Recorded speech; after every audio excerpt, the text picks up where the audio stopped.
ဒီလမ်းလေးကမင်းနံသူရွာဝင်လမ်းလေးပေါ့ TikTok နဲ့ Facebook တွေမှာအမြင်တွေ့ရဆုံးလမ်းလေးလည်းဖြစ်တယ်ဒီလမ်းလေးမှာ pre-wedding နဲ့ချစ်သူတွေလက်တွဲပြီးလမ်းလျှောက်ကြဆုံးလမ်းလည်းဖြစ်တယ်တိုင်းမြင့်နဲ့လမ်းချင်းချင်းလေးရဲ့ထိပ်မှာတော့ဘုရားသုံးစုဆိုတဲ့ပနက်ခုံတစ်ခုပေါ်မှာပုံစံတူဘုရားစေတီ၃ခုရှိတယ်ဒီနေ့ဒီလမ်းလေးထိပ်မှာရှိတဲ့ဘုရားသုံးစုအကြောင်းကိုပြောမှာဖြစ်ပါတယ်များသောအားဖြင့်ဒီလမ်းလေးကိုဓာတ်ပုံသာရိုက်ပြီးတော့ဘုရားသုံးစုတွေကကိုတော့ဝင်ရောက်တဲ့သူကနဲပါတယ်ဒီဘုရားသုံးစုအတွင်းမှာဘာတွေရှိမှန်းမသိကြတာလည်းပါတယ်ဒါကြောင့်နည်းနည်းပြောပြချင်ပါတယ်ဒီဘုရားသုံးစုထဲမှာဓာတ်ပုံဗီဒီယိုလုံးဝရိုက်ခွင့်မပြုပါဘူးဘုရားဆောင်ကြီးဘာကြီးတောင်းကတော့ရှေးအောင်သူတေသနာဌာနကထောက်ခံစာရအောင်တောင်းရင်ရနိုင်တယ်လို့ပြောပါတယ်ရှေးပြားဆုံးမှာရှိတဲ့ဘုရားမှာနိုင်ရန်ဆေးပကြီးအစုံနဲ့လက်ရအစုံတွေ့ခဲ့ရတယ်များသောအားဖြင့်ပကံခေတ်ဆေးပကြီးတွေဟာဆေးရောင်၃ယုံသာ၃လေးရှိပေမဲ့ဒီဘုရားမှာတော့နိုင်ရန်ဆေးပကြီးမှာဝါစိမ့်နေပြန်ဆေးရောင်စုံနဲ့လက်ရပေါင်းစုံကိုတွေ့ရတာဖြစ်မယ်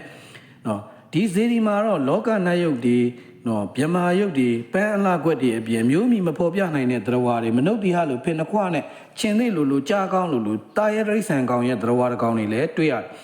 ပကံခေတ်မှာဗုဒ္ဓဘာသာထေရဝါဒအပြင်တခြားသောသူတို့ကိုးကွယ်တဲ့နတ်ဘုရားတွေရဲ့ပုံသဏ္ဍာန်တွေလည်းဒီဘုရားမှာဆွဲထားတာတွေ့ရတယ်ဆွဲထားတဲ့ခေတ်ကလည်းပကံခေတ်နောက်ပိုင်းနဲ့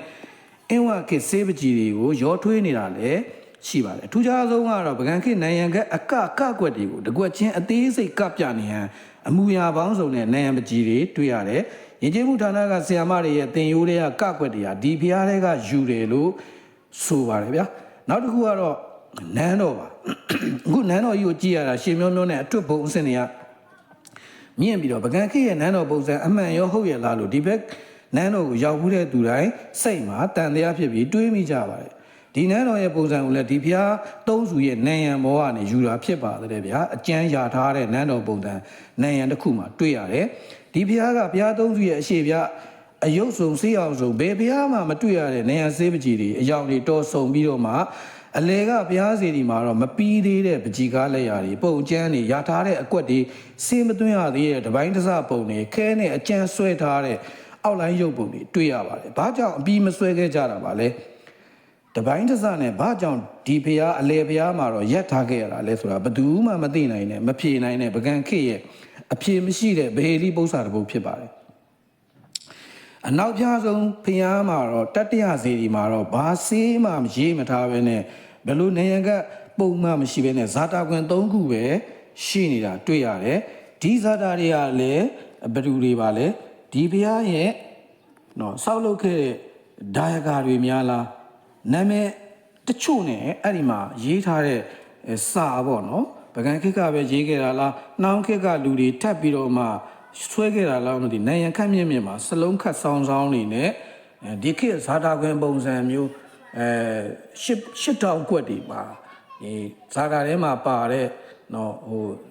လက်ဒီစမ်းနေနဲ့ဒီဇာတာပိုင်ရှင်တွေဒီဘုရားမှာတွေ့ရတယ်အဲ့တော့ဒီဘုရားလေးကိုတွားရောက်ပြီးတော့မှဟိုဖူးမြော်စေချင်ပါတယ်ဘုရားဆောင်ဘာကြီးတောင်းစီမှာတော့တောင်းပြီးတော့မှဘုရားဘာကြီးတောင်းရဲ့အကူအညီကိုယူပြီးတော့မှဒီလမ်းလေးကိုရောက်ယုံနေမဟုတ်ဘဲနဲ့ပကံမှာရောက်တဲ့အခါမင်းနံသူရွာဝင်ကဒီဘုရားသုံးစုလေးကိုဝင်ရောက်ပြီးတော့လေ့လာစေဖို့ရာအတွက်ဒီနေ့ဒီဗီဒီယိုဖိုင်လေးကိုလောက်ရခြင်းဖြစ်ပါတယ်ဘုရားသုံးစုထဲမှာမပြီးသေးတဲ့တပိုင်းတစဆွဲထားတဲ့အပိုင်းတွေကတော့ဘယ်ဘုရားမှမတွေ့ရနိုင်ပါဘူးညာတော့အပြင်ဘုရားတွေထဲမှာဟိုဆွဲတဲ့နန်းပကြီးတွေကလက်စတက်ပြီးသားပကြီးတွေပဲဖြစ်ပါတယ်ဒီဘုရားထဲမှာတော့လက်စမတက်ရသေးတဲ့ခဲနဲ့အကျန်းရာထားတဲ့ပုံလေးတွေကတော့အလွန်စိတ်ဝင်စားစရာကောင်းတဲ့အတွက်တင်ပြလိုက်ပါတယ်